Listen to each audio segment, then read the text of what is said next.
नमस्कार दोस्तों, I hope कि आप लोग अच्छे होंगे और आपकी पढ़ाई भी अच्छे से चल रही होगी। तो दोस्तों, आप लोगों के लिए बायोलॉजी से संबंधित कुछ महत्वपूर्ण क्वेश्चन लेकर आया हूं, जो आपके आने वाले एग्जाम में महत्वपूर्ण साबित हो सकते हैं। तो दोस्तों, वीडियो अंत तक जरूर देखना और वीडियो कैसी लगी कमेंट बॉक्स में ज़रूर बताना। वीडियो शुरू करते हैं दोस्तों। मलेरिया रोग किस परजीवी के कारण संक्रमण से होता है? तो मलेरिया रोग जो है प्लाज्मोडियम के संक्रमण से होता है। ऑप्शन नंबर इसका ए सही आंसर होगा। आगे बढ़ते हैं और अगला प्रश्न जो है, डायलिसिस का प्रयोग किस रोग के इलाज के लिए किया जाता है? तो किडनी के इलाज के लिए किया जाता है। ऑप्शन नंबर इसका बी सही आंसर होगा। अगला प्रश्न जो है, बच्चों में बीसीजी का टीका किस रोग के प्रतिरक्षण हेतु लगाया जाता है? तो टीबी रोग के प्रतिरक्षण हेतु लगाया जाता है। ऑप्शन नंबर बी इसका सही आंसर होगा। अगला प्रश्न है, मच्छरों द्वारा फैलने वाला रोग है, तो मच्छरों के द्वारा मलेरिया भी फैलता है, डेंगू भी फैलता है और जो पित्त ज्वर भी फैलता है। तो उपयुक्त सही आंसर जो होगा इसका ऑप्शन नंबर डी सही आंसर होगा, उपयुक्त सभी। आगे बढ़ते हैं और अगला प्रश्न देखते हैं। अगला प्रश्न जो है, आजकल दूध को संतुलित आहार नहीं माना जाता है क्योंकि इसमें अभाव होता है? तो आयरन और विटामिन सी की कमी होती है दूध में। ऑप्शन नंबर जो है इसका बी सही आंसर होगा। दूध में आयरन और विटामिन सी की कमी होती है। मानव शरीर के किस अंग में कार्बोहाइड्रेट ग्लाइकोजन के रूप में जमा होता है? तो यकृत में जमा होता है। ऑप्शन नंबर सी इसका सही आंसर होगा, यकृत में जमा होता है। अगला प्रश्न जो है, एंटामीबा हिस्टोलेटिका नामक परजीवी मानव शरीर के किस अंग में पाया जाता है? तो आंतों में पाया जाता है। ऑप्शन नंबर जो है इसका ये सही आंसर होगा, आंतों में पाया जाता है। अगला प्रश्न है, प्रकाश संश्लेषण क्रिया में कौन सा वर्णक कार्य करता है? तो क्लोरोफिल कार्य करता है। ऑप्शन नंबर सी इसका सही आंसर होगा, क्लोरोफिल। अगला प्रश्न है, किसकी उपस्थिति में रुधिर वाहिनियों में रुधिर का थक्का नहीं बनता है? तो ऑप्शन नंबर इसका ए सही आंसर होगा, ऑप्शन नंबर ए। आगे बढ़ते हैं और अगला प्रश्न जो है, डीएनए में पाई जाने वाली शर्करा है, तो डीएनए में पाई जाने वाली शर्करा पेंटोज शर्करा है। ऑप्शन नंबर इसका सी सही आंसर होगा, पेंटोज शर्करा डीएनए में पाई जाती है।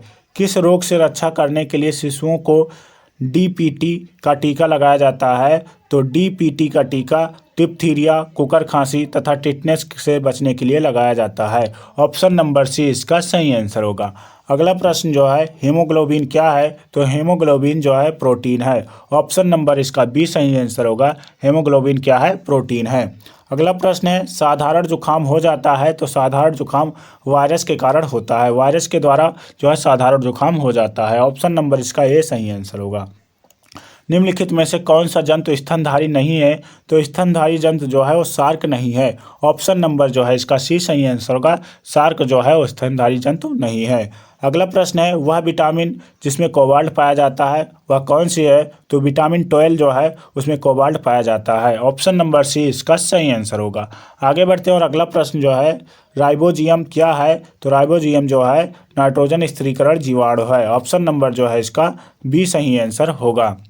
आगे बढ़ते हैं और अगला प्रश्न जो देखते हैं। अगला प्रश्न जो है, दूध किसके कारण खट्टा हो जाता है? तो दूध जो है लैक्टिक अम्ल के कारण खट्टा हो जाता है। ऑप्शन नंबर 20 का सही आंसर होगा, दूध जो है वो लैक्टिक अम्ल के कारण खट्टा हो जाता है। अगला प्रश्न जो है, विटामिन ए की कमी से कौन सी बीमारी होती है? तो विटामिन ए की कमी से रतौंधी होती है। ऑप्शन नंबर 20 का सही आंसर होगा, विटामिन ए की कमी से रतौंधी होती है। अगला प्रश्न है, विटामिन बी की कमी से कौन सी बीमारी होती है? तो विटामिन बी की कमी से बेरी रोग होता है। ऑप्शन नंबर सी इसका सही आंसर होगा।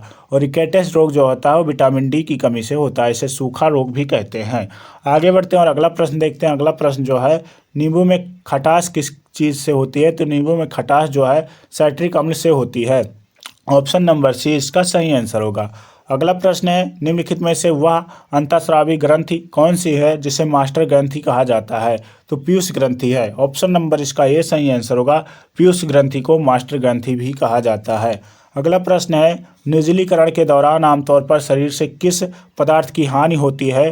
तो सोडियम क्लोराइड की हानि होती है। किसकी? सोडियम क्लोराइड की। ऑप्शन नंबर बी इसका सही आंसर होगा। अगला प्रश्न है, हड्डियों का प्रयोग उर्वरक के रूप में किया जाता है क्योंकि इसमें पोषक तत्व होता है। तो इसमें फास्फोरस जो है वो पोषक तत्व होता है। ऑप्शन नंबर बी इसका सही आंसर होगा। अगला प्रश्न है, मानव में कुल रक्त आयतन में प्लाज्मा का प्रतिशत लगभग कितना होता है? तो 55% होता है। ऑप्शन नंबर बी इसका सही आंसर होगा, प्लाज्मा का जो है प्रतिशत कितना होता है? 55%। पाचन क्रिया में प्रोटीन निम्नलिखित में से किस पदार्थ में बदल जाते हैं, तो किसमें, अमीनो अम्ल में बदल जाते हैं। ऑप्शन नंबर जो है इसका सी सही आंसर होगा, अमीनो अम्ल में बदल जाते हैं। अगला प्रश्न है, किसके रुधिर प्लाज्मा में हेमोग्लोबिन घुला रहता है, तो केचुआ के रुधिर प्लाज्मा में हेमोग्लोबिन घुला रहता है। ऑप्शन नंबर 20 का सही आंसर होगा। अगला प्रश्न है, निम्नलिखित में से कौन सा रोग मच्छर के द्वारा नहीं फैलता है, तो हैजा रोग जो है वो मच्छर के द्वारा नहीं फैलता है। ऑप्शन नंबर इसका डी सही आंसर होगा। मलेरिया, डेंगू और फलेरिया जो है वो मच्छर के द्वारा फैलती है। आगे बढ़ते और अगला क्वेश्चन जो है, कौन सा शीत रुधिर तापी जंतु है, तो शार्क जो है वो शीत रुधिर तापी जंतु है। ऑप्शन नंबर सी इसका सही आंसर होगा। अगला प्रश्न है, उभयचरों का हृदय होता है, तो उभयचरों का हृदय जो है त्रिकोष्ठीय होता है, 3 कोष्ठीय जो है उभयचरों का हृदय होता है। ऑप्शन नंबर इसका ये सही आंसर होगा। अगला प्रश्न है, किसकी अस्थियों में अस्थि मज्जा अनुपस्थित होती है, तो पक्षियों में जो है पक्षियों के अस्थि में अस्थि मज्जा अनुपस्थित होती है। ऑप्शन नंबर इसका ये सही आंसर होगा। अगला प्रश्न है, निम्न में से कौन सा जीव स्वपोषी नहीं है, तो कवक जो है वह स्वपोषी नहीं है। ऑप्शन नंबर 20 का सही आंसर होगा। अगला प्रश्न जो है, मनुष्य एक क्या है, तो मनुष्य एक परपोषी है, मनुष्य एक परपोषी जीव है। ऑप्शन नंबर इसका सी सही आंसर होगा।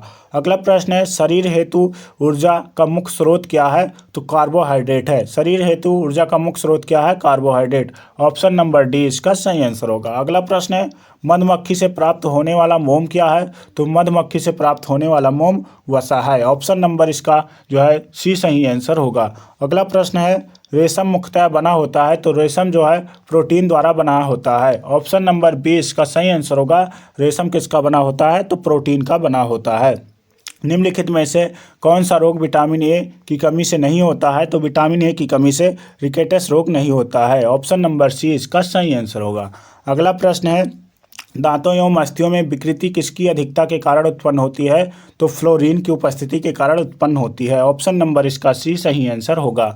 अगला प्रश्न है, रुधिर की सामान्य शर्करा क्या है, तो रुधिर की सामान्य शर्करा ग्लूकोज है। ऑप्शन नंबर इसका ए सही आंसर होगा। रुधिर की सामान्य शर्करा क्या है, ग्लूकोज है। रुधिर स्कंदन हेतु आवश्यक विटामिन है, तो रुधिर स्कंदन हेतु आवश्यक विटामिन विटामिन के है। ऑप्शन नंबर इसका ए सही आंसर होगा। आगे बढ़ते और अगला प्रश्न देखते हैं। अगला प्रश्न जो है, घेंघा रोग किसकी कमी से होता है, तो घेंघा रोग जो है आयोडीन की कमी से होता है। ऑप्शन नंबर इसका बी सही आंसर होगा। और घेंघा रोग जो है वो थायराइड ग्रंथि में होता है। आगे बढ़ते और अगला प्रश्न देखते हैं। अगला प्रश्न जो है, दूध का स्कंदन किसके कारण होता है, तो दूध का स्कंदन जो है रेनिन के कारण होता है। रेनिन के द्वारा जो है दूध का स्कंदन होता है। ऑप्शन नंबर इसका ए सही आंसर होगा। दोस्तों, आप लोगों से एक प्यारा सा रिक्वेस्ट है कि अगर आप चैनल पे नए हो तो प्लीज़ चैनल को सब्सक्राइब कर लें, और वीडियो अच्छी लग रही है तो प्लीज़ वीडियो को लाइक भी कर दें और अपने दोस्तों तक शेयर भी कर दें। पूरा वीडियो देखने के लिए बहुत बहुत धन्यवाद आप लोगों का। मिलते हैं अगली वीडियो में, तब तक के लिए जय हिंद, जय भारत।